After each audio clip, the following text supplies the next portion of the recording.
Dear students, welcome back to the Public International Law classes from today.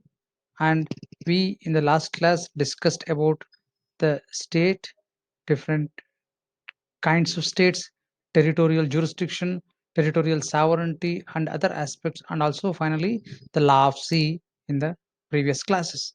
From today, the third part of your unit 3 is going to be commenced, and it is concerned with the concept of state responsibility. So in today's class, we'll be discussing about the introduction to the concept of state responsibility, meaning of state responsibility, and different kinds of state responsibility. These are a few important aspects which we'll be looking into in today's class. So let us start with the first one is regarding important topics under which on which questions are repeatedly asked in your examination under this head state responsibility. Then we will move on to the meaning of state responsibility and different kinds.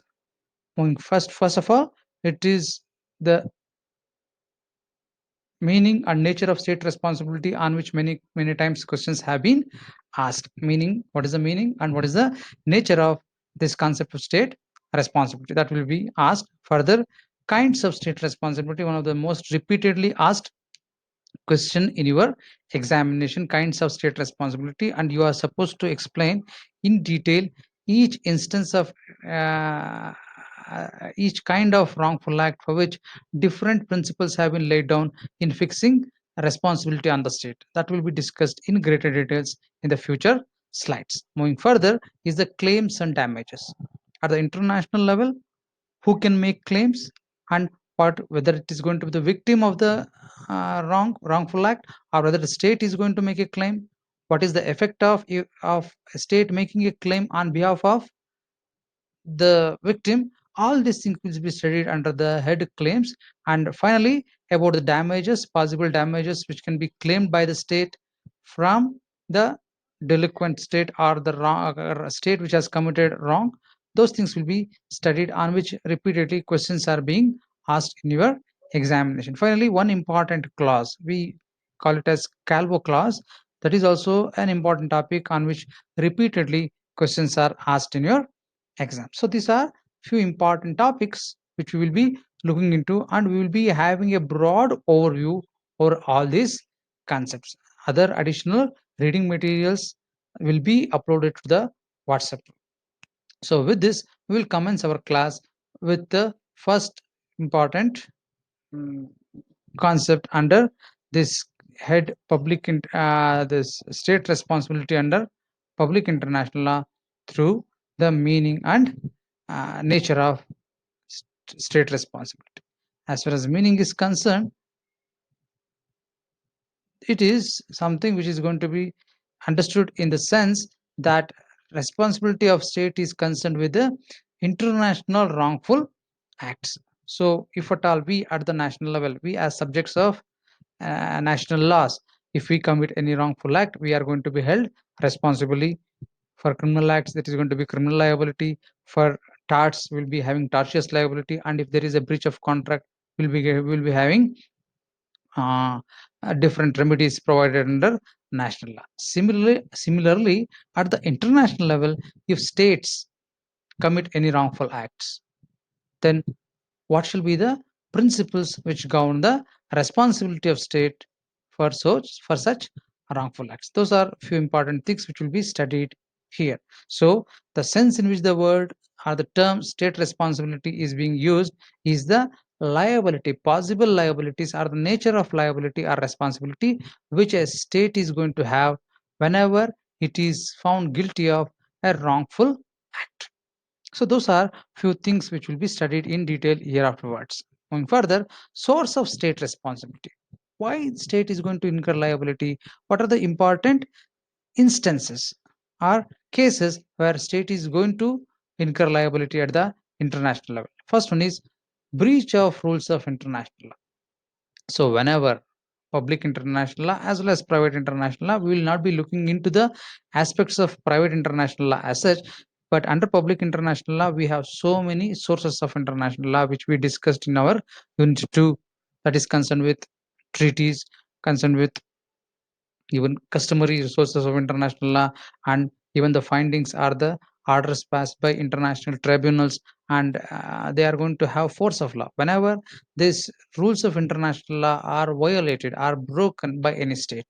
Definitely state is going to have responsibility at the international level. That is because that is definitely going to be considered as a wrongful act on the part of a state. So first one is breach of rules of international law.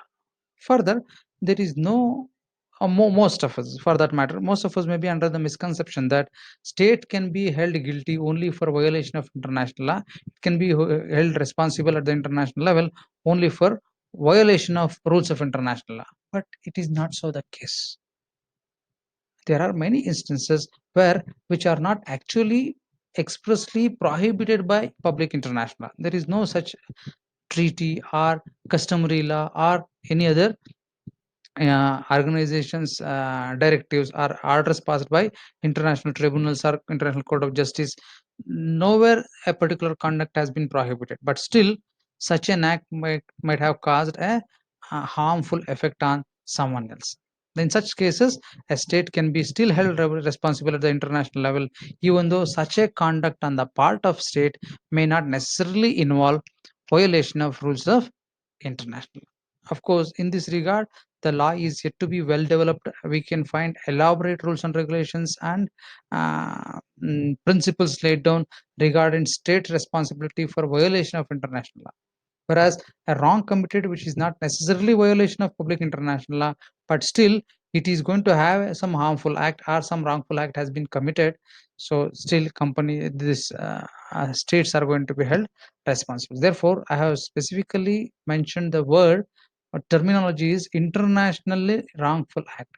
I'm not saying that violation of international law. Definitely, violation of international law is going to be considered as a wrongful act, it but it is not a necessity that every international wrongful act necessary involves violation of international law. That is not required. There can be wrongs, there can be uh, uh, harms which may be caused by a state to a person without violating any rules of international law. Still, the states can be held responsible under international law. How and when these things are going to happen, we'll be discussing in greater details in the coming coming sessions or coming slides. So this is with respect to the meaning and nature of state responsibility as such. So responsibility for control of hazardous activities like nuclear experiments, nuclear energy, space explorations, are these are the emerging areas where we still find the laws being in a very nascent stage. It is still in the space laws is considered as one of the most interesting field of law, and of course, very few people we get specialized in space laws. Many law schools are offering specialized courses on space law. So it's an emerging area where the principles are not yet fully settled as such.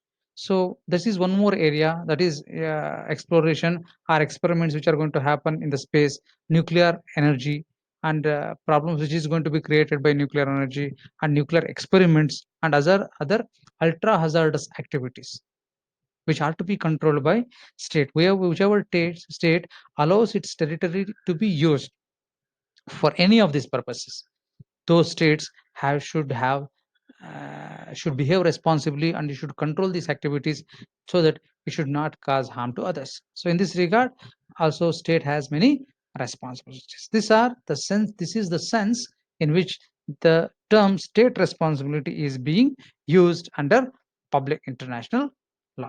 Okay, moving further, this is the first few basic things which we should know as far as state responsibility is concerned. Moving further is the forms of international wrongs which can be possibly committed. Forms of international wrongs are the next things which we'll be studying in today's class. Forms of international wrongs. Different forms of international wrongful acts can take any of these forms. Breach of treaty, as we discussed earlier, then it can be injuries to aliens, then breach of duty can be in the form of an act, or it can be even in the form of a omission. And one more thing which I left out there in a slide is breach of contracts. which a state may enter into with aliens.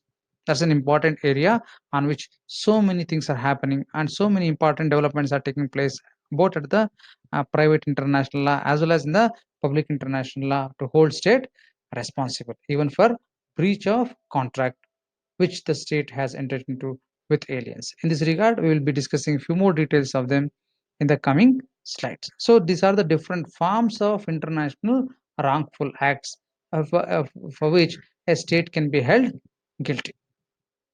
Okay, moving further is the modes of redressal against international wrongful act. Whenever a state has been guilty of committing a wrongful act, what are the possible ways in which there we can get remedies or redressal for the uh, what are the sufferings or what harmful effect which are suffered by another state or by another individual.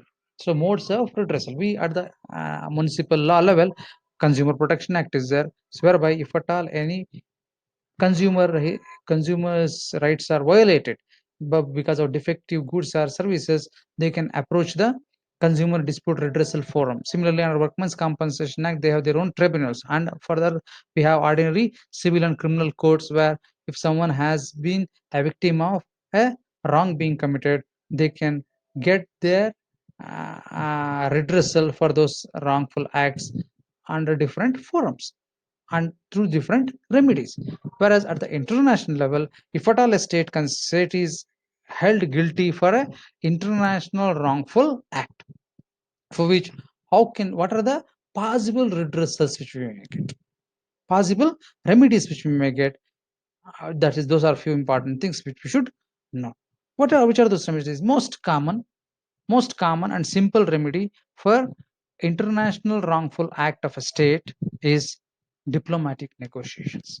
If something goes wrong, if some state has been involved in some violation of international law, basically, and the first way to handle this, as it happens even at the national level now, we have been giving more and more encouragement for alternative dispute resolutions, as you have been studying in this semester. So that is the primary importance. First, if a dispute goes to court, there has been emerging rules, emerging principles where the court may compulsorily refer it to negotiations, or it may be to arbitration, or by conciliation you may try to settle the disputes. Even under labor laws, you might have studied labor disputes are to be tried to be settled through conciliation, negotiations, and through arbitration rather than through adjudication. Similar principles are going to be applied even for wrongful acts committed by state at the international level. If at all it has to be held liable, and if liability has to be fixed on them, so how it is going to be done? Through negotiations. Diplomatic negotiations is the most effective as well as most common mode of redressal of uh, redressal of grievances which might have resulted because of a wrongful act of a nation at the international level. Moving further is formal apology.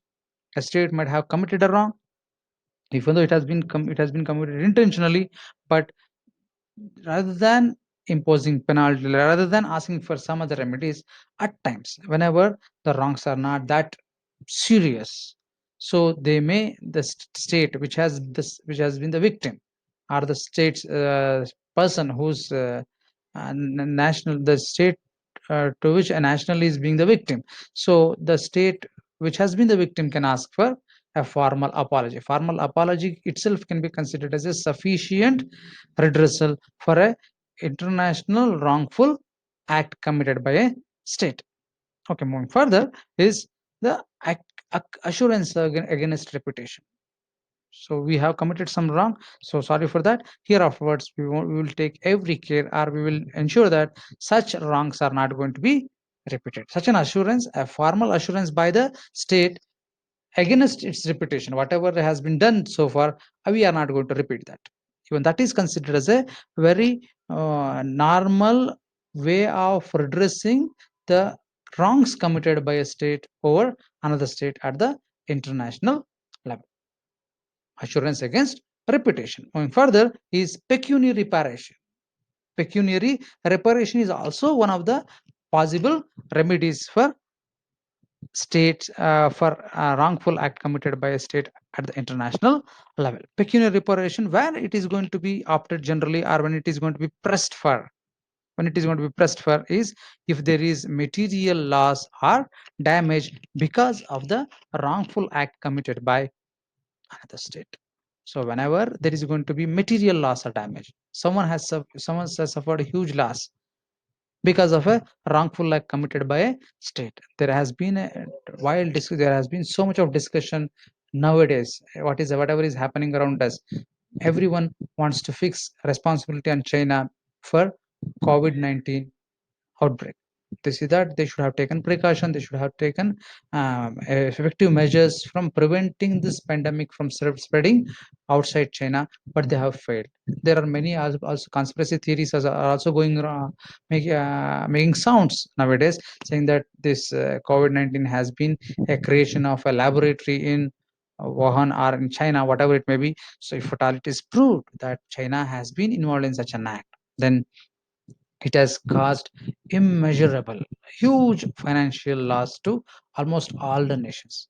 There have been TV shows and there have been debates on the news channels saying that yes, we have to make China responsible for whatever the wrong it has committed. And further, there have been many petitions were also filed both at the national level and also at the international level, asking for redressal.